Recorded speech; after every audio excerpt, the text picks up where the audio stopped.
Welcome to Making a Murderer, Rubberducky YouTube channel.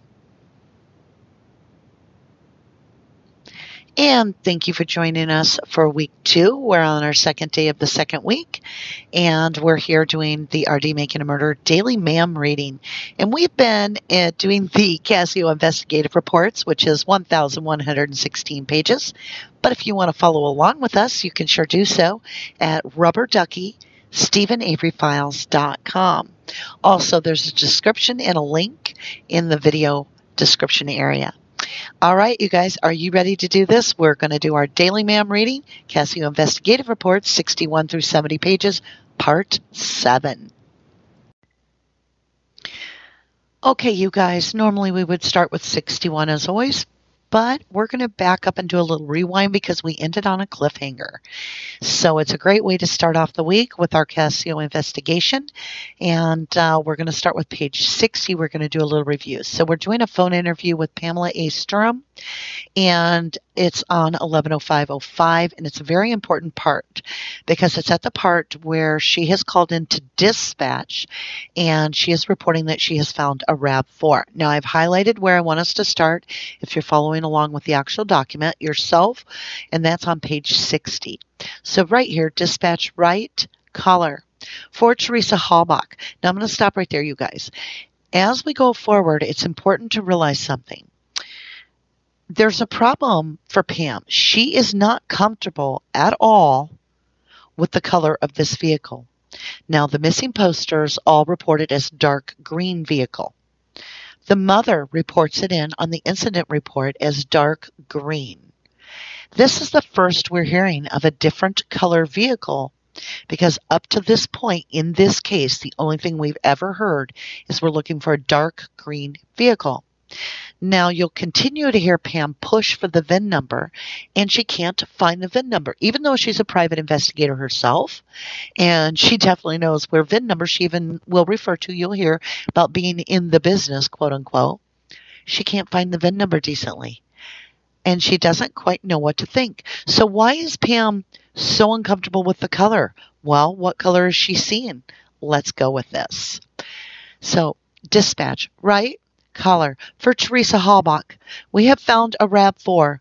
What color specifically was her RAV4? And do you have a VIN number? Dispatch. Page 61. Color. This vehicle is all dispatch. It was green. Color. Okay, this I don't know. This is like dispatch 801. Color. Bluish green. Okay, do you have the ID number? Dispatch. Hold on. Color. VIN number. Dispatch. Hold on. 801. Can you call dispatch right away? Do we have a VIN number? Color.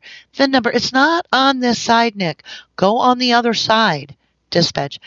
Got it. Hold on. Here is Jerry. Sheriff. Hi, this is Sheriff Pogo. Color. Oh, Sheriff Pogo, hi. This is Pam Sturm. I'm on the search for Teresa Halbach, and we found a RAV4. Sheriff, you did? Color. It's a bluish green, though. It's more blue than green. We just want to know if you got the VIN number for that vehicle. Sheriff, yes, we do. We do have a VIN number. Sheriff talking to dispatch. Can you get that VIN number? Color. The only thing is, I can't find it on the Sheriff. Where is the vehicle at? Color. I'm at Avery Salvage. Sheriff. Okay. Color. It's all covered up. Page 62. Sheriff. It's all covered up? Color. Not all covered, but it's got a lot of stuff on it. Branches. It's got. Sheriff talking to dispatch. I don't have my glasses. Sheriff. You said branches over it? Color. Yes. Where is the VIN number or something on something like this? Sheriff. The VIN number would probably be on the windshield or underneath on the dash, driver's side. Color. Dash, driver's side, Nick. Sheriff. Look through the front window. Color. Through the front window. Sheriff. Now, I'll give you an investigator, Uyghur. He's got the VIN number here. Caller. Okay. Uyghur. Hi. Are you looking at it right now? Caller. Yeah. You know, we can't find that VIN number. Uyghur. What color is it? Caller. It's a bluish green. Uyghur, does it look like a newer one? Caller, yeah, it's a 99 to 2000. Uyghur, is there any color? It's more of a bluish green though. That's why we don't want to put, Uyghur, is there any license plate on it? Caller, no plates on it, but it's a little covered up. It's weird. It's covered up. Page 63. Uyghur, okay, our caller, some of it, Uyghur, can you get out to the front of the car? Caller, yeah, I will. It's a Liam Toyota sticker on it. Does that have it? Uyghur, I don't know if they had a Liam Toyota sticker on it. I don't know about that. Caller, is it okay if I go in the car? Uyghur, no. Do not go in the car. Do not touch the car. Caller, yeah. Uyghur, stay on the outside of the car. Go over to the front on the driver's side. Caller, yeah, I realize that. I'm in the business, so I kind of know. But I can't find the VIN number. I'm picking up the wiper. Uyghur, okay. Caller, I can't find the VIN number. Isn't that funny? Oh, here it is, Nick. I don't have my glasses. Uyghur, you don't have your glasses either? Caller, my daughter is with me. Uyghur, okay. Caller, okay. Now hang on. The last four digits, 3044. Weird. Okay, hold on. I have to find it here again. 3044? Caller, yes. Weird. Okay. Can you go even more in? Caller, I don't know. Nick, can you look at any other numbers? There is some people out here, so we have to be careful. And, there is some, I don't know if they are employees or weird. Okay. Caller, who they are, but they're, okay, Nikki. Uyghur, can you see any other numbers? Caller, yes. Say it real slow, Nick. Can't see the very beginning numbers, but here goes. T0, Z5, X7, a 1 or a T, a 1 or a T. Okay, where are you? Caller, 30. Is that the number? Uyghur, where are you? Caller, no, you got to tell me if this is the car. Uyghur, okay, stop. I can't tell you anything. Where are you? Caller, I'm at Avery Salvage. Uyghur, okay. Are you on their property? Caller, yes, I am. Uyghur, and with their permission or not? Caller, yes, sir, yes, sir. Uyghur, okay, stay right where you are. Do not touch anything. Do not go anywhere around that vehicle. Stay right where. What's your phone number? Caller, is this it?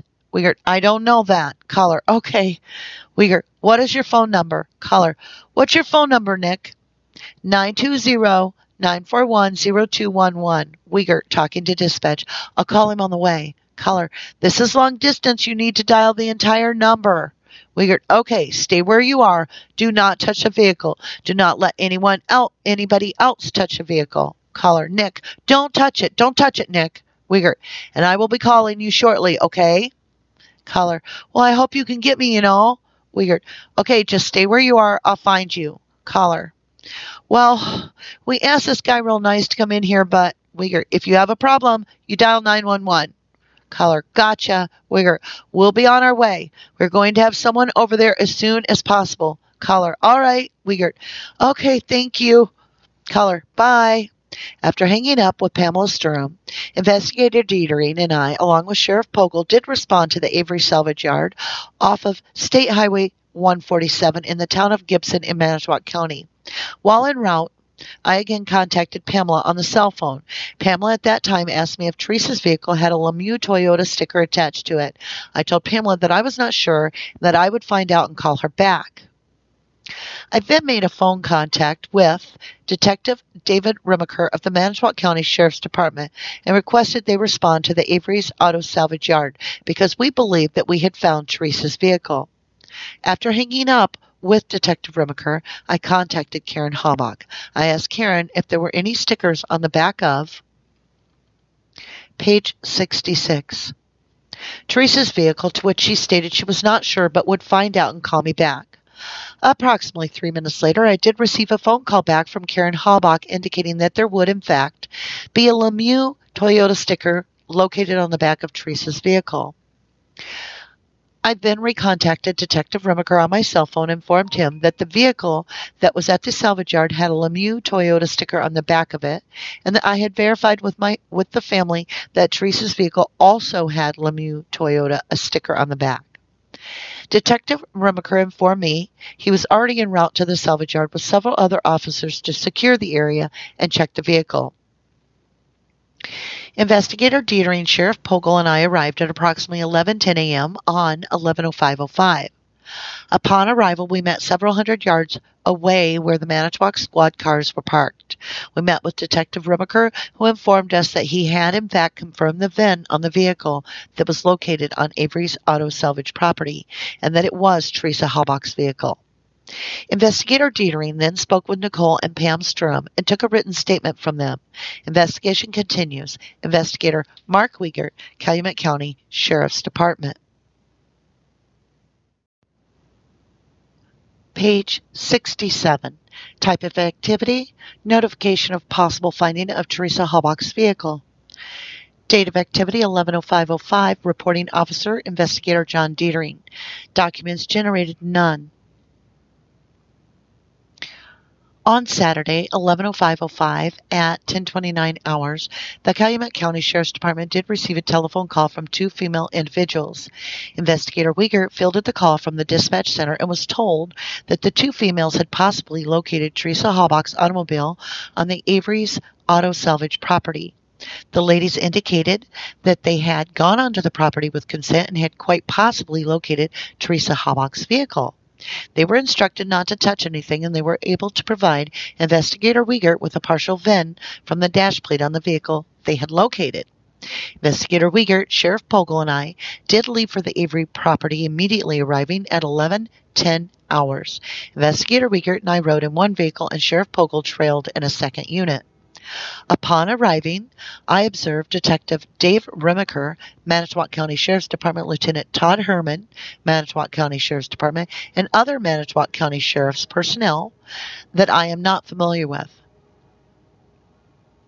Investigator Wiegert recalled that the Avery family owned property in Marionette County, and a phone call was placed to the Marionette County dispatcher.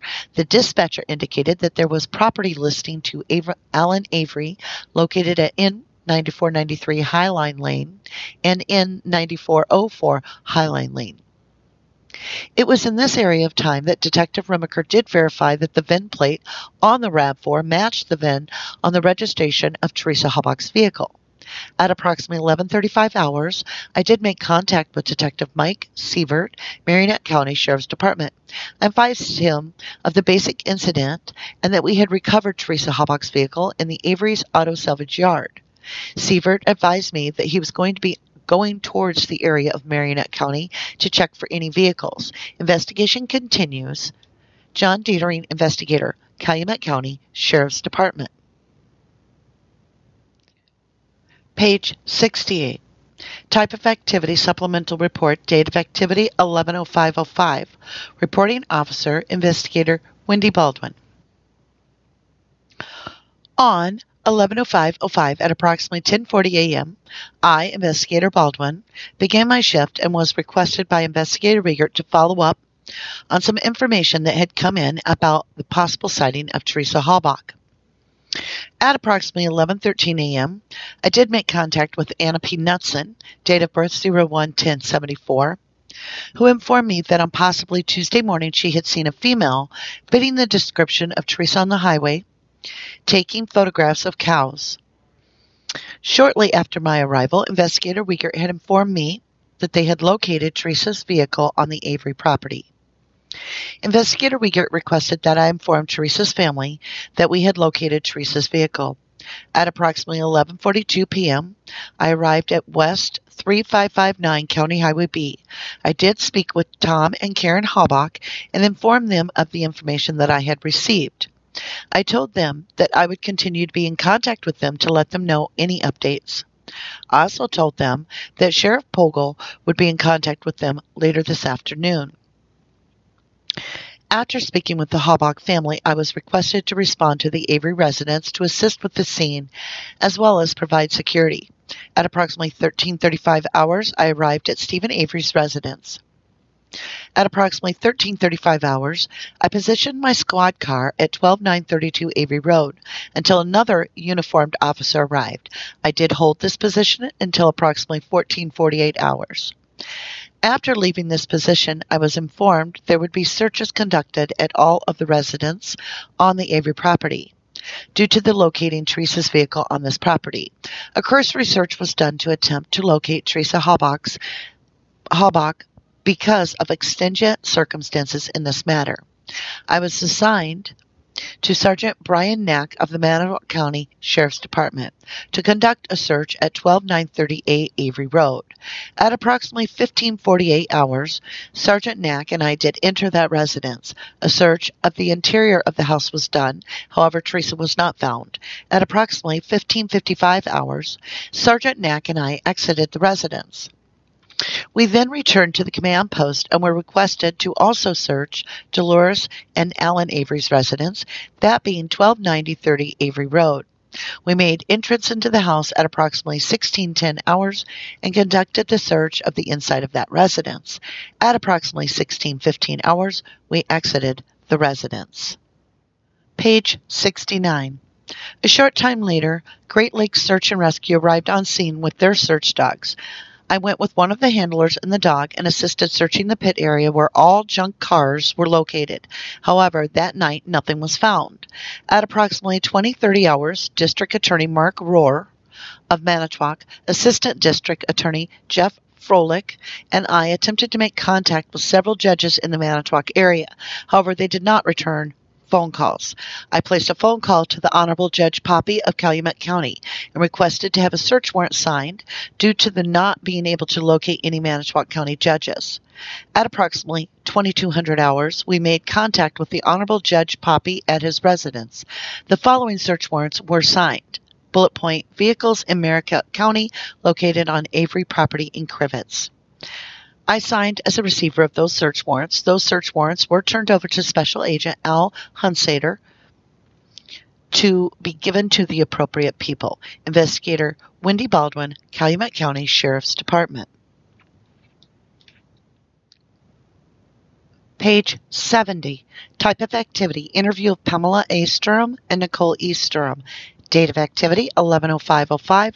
Reporting officer: Investigator John Dietering. Documents generated: 2 one-page written statements. On Saturday, 11:05:05, at approximately 11:40 hours, I, Dietering, did speak with the following 2 individuals regarding them locating Teresa Halbach's vehicle: Nicole E. Sturm and her mother, Pamela A. Sturm. Nicole and Pamela were the individuals who had contacted the Calumet Sheriff's Department via cell phone to indicate that they had possibly located Teresa Halbach's unit. They stated that they had been granted permission by a co-owner in the Avery's auto salvage business, that being Earl Avery, to search for the vehicle. They stated that just prior to contacting our agency via cellular phone, they had located a dark blue or teal-colored Toyota RAV4 parked in an area in the southeast corner of the salvage yard.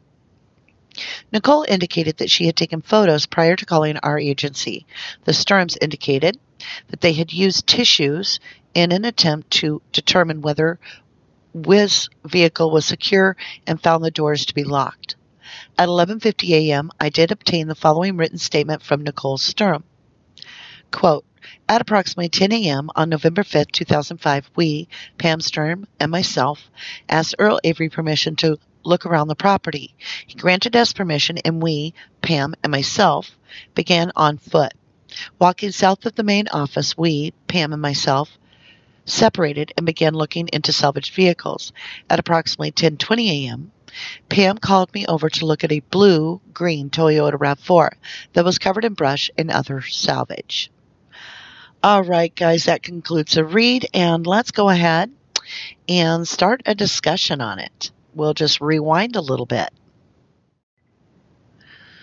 So let's go ahead and start our review. I went ahead, I know I backed up to page 60, a little behind the time here, but I want to go back over. Now, keep in mind, Pam Sturm reports later that she was an hour late to the search team to join. Ryan was waiting on her and Scott Blodorn. Ryan hands her a map of where, to search, and he hands her a private cell number to Sheriff Pagel. And then Scott Blodorn, the roommate, hands her a camera. How did they know to save those 3 items for somebody that was going to find the RAV in 15 minutes? Did they give her a map that had like the big red X on it that said, RAV4 here? It just looks like it. 3,900 vehicles, almost 40 acres. And she finds it in less than 15 minutes. She talks to Earl at around 10 o'clock in the morning. By 10:20, she's already on the phone with dispatch calling, and she has big concern. What color specifically was her RAV4? She's not comfortable. The mom has told her that it's dark green. It's on the missing poster, dark green. She's expecting Teresa Halbach's vehicle to be dark green, and this vehicle is not dark green. So she's wanting to find the VIN number to identify this car. So let's scroll down. We're going to go to page 61, and it's the caller, and she says, "Oh, Sheriff Pogle. Hi, this is Pam Sturm. I'm on the search for Teresa Halbach, and we found a RAV4. Notice she doesn't say the RAV4, Teresa's RAV4, a RAV4. She goes on to say, it's a bluish green, though. It's more blue than green. We just wanted to know if you got the VIN number for that vehicle." So she's not certain. This has thrown her, and she doesn't understand why it's this color. We go to page 62, and I thought this was interesting because I want to know what Sheriff is going to say here. He says, now I'll give you to Investigator Wiegert. He's got the faux VIN number here. The faux, what, the photo? What is he saying here? He's got the what? That bothers me. He's got the phone? I don't know, you guys. What does he have? I mean, if it says photo, is he looking at a picture with her plates in the picture? It doesn't make sense. And then Pamela goes on to say that she can't find the VIN number. Wiegert asked her what color it is. So already on the 5th, when the vehicle's found, there's this huge, verification of the color. The caller says it's bluish green. Now Wiegert says, does it look like a newer one? And Pamela replies, yeah, it's the 99 2000. The problem with that, how did she would know that it's a 99 to a 2000? Because the same body make of the vehicle was made from 1998 to at least 2004. So you have like 6 years that it stamps off the press the same body. So the only way to actually know that would be to have the vehicle registration papers or the door open.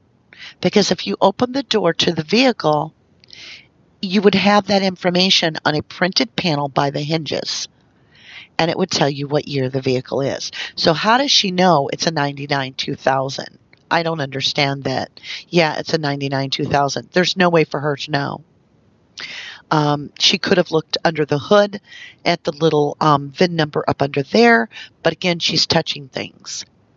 And then Wiegert says, is there any? And then she goes on to say, again, it's more of a bluish green, though. That's why we don't want to put, see, she's called an alternate number. She's called dispatch. She hasn't called the direct sheriff. Why? It's because she has doubts, and you can hear it. Let's continue. Wiegert says, stay on the outside of the car, go over to the front on the driver's side. Caller, yeah, I realize that. I'm in the business. See, she's a private investigator. She knows exactly where the VIN is, and she's demonstrating that by picking up the wiper.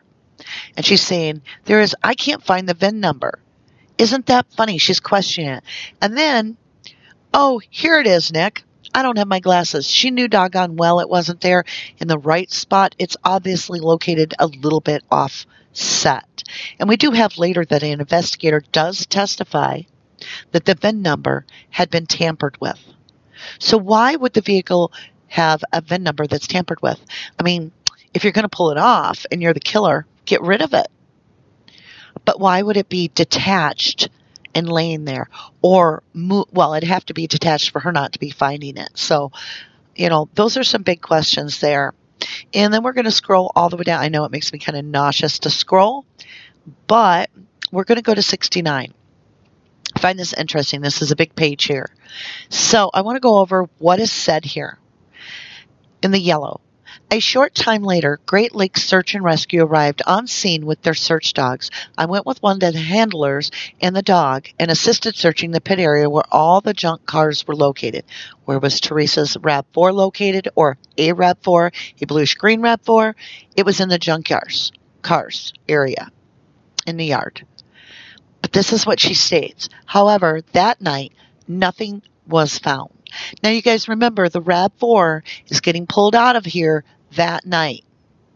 So if you see another report where a dog has hit on a RAV4, it will contradict this report of Wendy Baldwin, because she has stated that not one thing got found that night. Okay?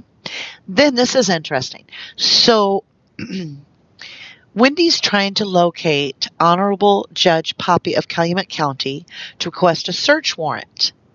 And she does.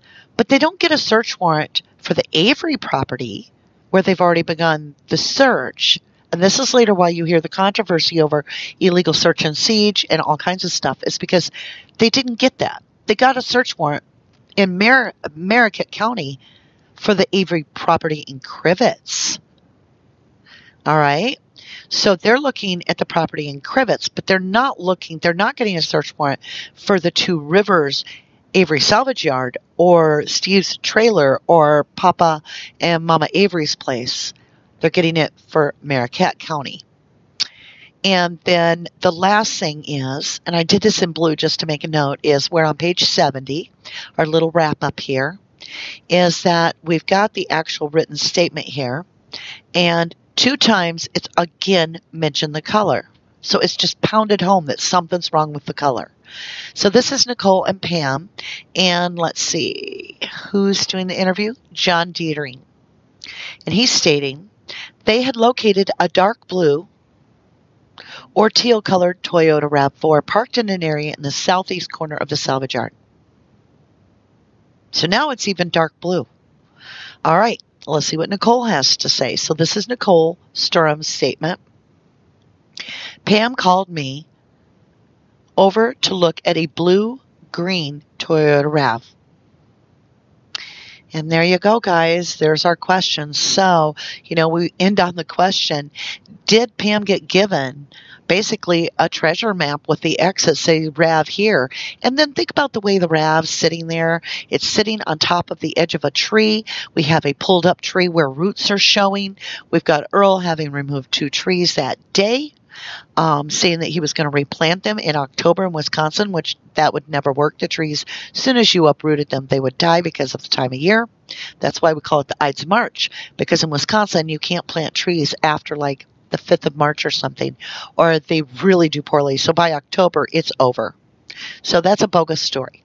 And then you have to look at how also it's positioned nose in, so that what's showing is that back tire cover. Whoever is looking for this vehicle, it's covered up with different pieces of hoods and stuff. But guess what's showing? That big RAV4 tire cover that literally has the stamp RAV4, calling it out, just like the mark on the map most likely. Where's that camera from Nicole's pictures? Where are the pictures from the camera from Scott? His camera. These are some of the questions I have. So we will continue tomorrow, and I want to thank you again for joining us on day 2 this week. And next time we will start off with page 71, and we'll jump right into the rest of Nicole's statement.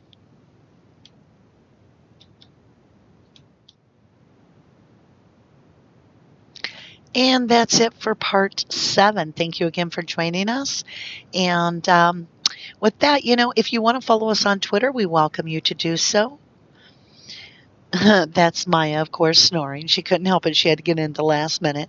And it's Rubberducky, and there's a number there to follow. And also, if you want to join us on Discord on Puddle Chat, you can link to us through the description of the video itself. And we invite that as well. It's about 24/7 chat on that window. Thank you for watching, and please subscribe for updates if you're interested. And somebody did some fantastic artwork. I could not track down the artist, but I thought it was quite incredible. And so I added just a little hashtag for us to celebrate their beautiful work. And with that, I thought we'd add this in today. The Amendment 6, your Sixth Amendment. In all criminal prosecutions, the accused shall enjoy the right to a speedy and public trial by an impartial jury of the state and district wherein the crime shall have been committed, which district shall have been previously ascertained by law, and to be informed of the nature and cause of the accusation, to be confronted with the witnesses against him, to have compulsory process for obtaining witnesses in his favor, and to have the assistance of counsel for his defense. All right, guys, it's time. If you didn't do the crime, you shouldn't do the time. Thank you so much and have a great night.